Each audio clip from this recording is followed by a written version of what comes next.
Have you ever wondered, how did medieval people survive winters that were colder than anything we experience today? No modern jackets, no thermal boots, no fiberglass insulation, no electricity, not even reliable fire-starting tools.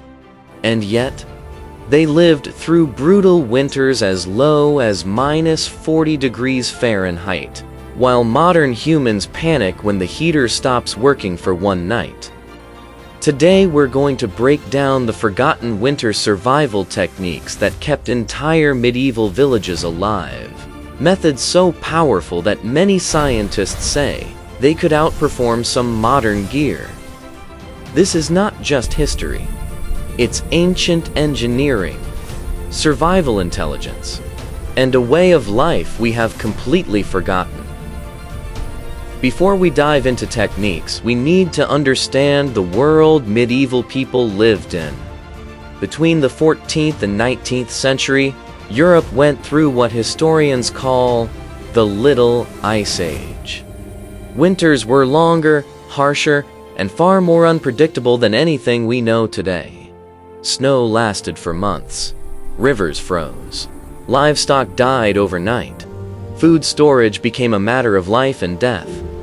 Imagine living in a small wooden cabin with no central heating and a single fire that must never go out, because if it dies, your entire home freezes within hours. This wasn't a weekend camping trip. This was life. And to survive, medieval people developed astonishingly efficient winter systems that modern humans rarely use. Medieval clothing wasn't fancy, but it was incredibly effective. Wool was the king of materials. Why? Because wool is naturally thermal insulating, water resistant thanks to lanolin, fire resistant, warm even when wet, highly breathable. A single wool tunic could outperform many modern jackets. Medieval layering wasn't random. They used a system called base, bind, and block. Base layer, soft wool or linen to wick sweat. Bind layer, a tighter, rougher wool layer to trap warm air.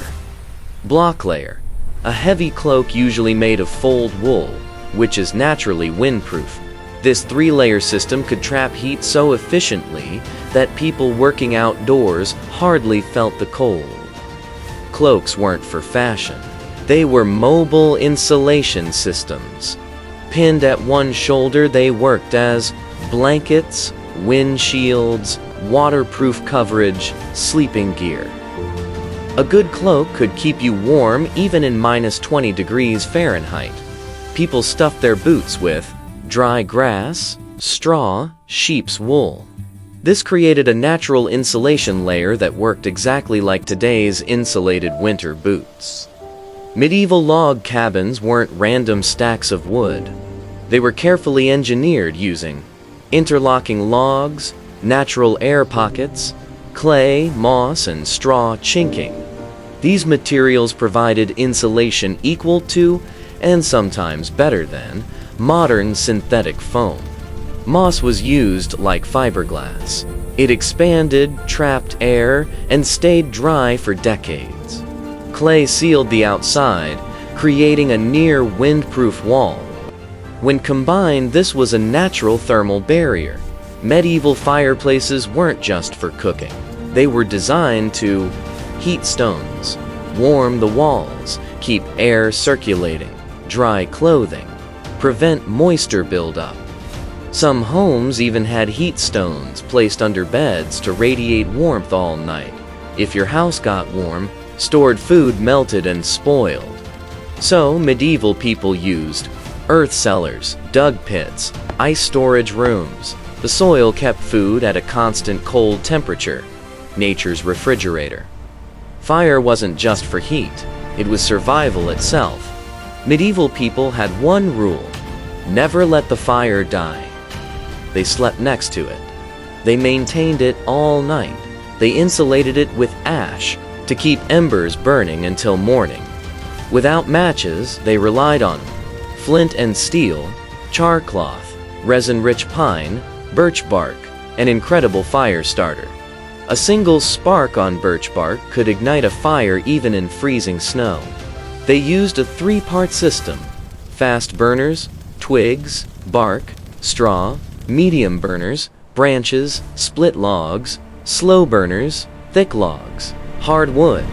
This allowed them to keep fires burning slow and steady throughout the night. Medieval diets in winter were designed for warmth. Bread, high fiber plus fermentation; stews, root vegetables, smoked meat; honey, porridges. These foods had slow burning energy, perfect for extreme cold. Without fridges, they used salt curing, smoking, fermenting; cold cellars, hanging meats outdoors. Some preserved meats lasted an entire year. Fermentation preserved food and boosted immunity, crucial during winter diseases. Medieval winter survival wasn't individual, it was collective. People shared fire, food, clothing, labor, warmth. Large families slept in the same room for combined body heat. Neighbors checked on each other. Women spun wool while men brought logs. Community was the ultimate survival weapon. Medieval people didn't survive winter because they were tougher. They survived because they lived in harmony with the natural rules of cold. Wool insulates, fire sustains, clay seals, moss protects, fermentation preserves, community strengthens. They created an entire ecosystem of warmth, using nothing but nature.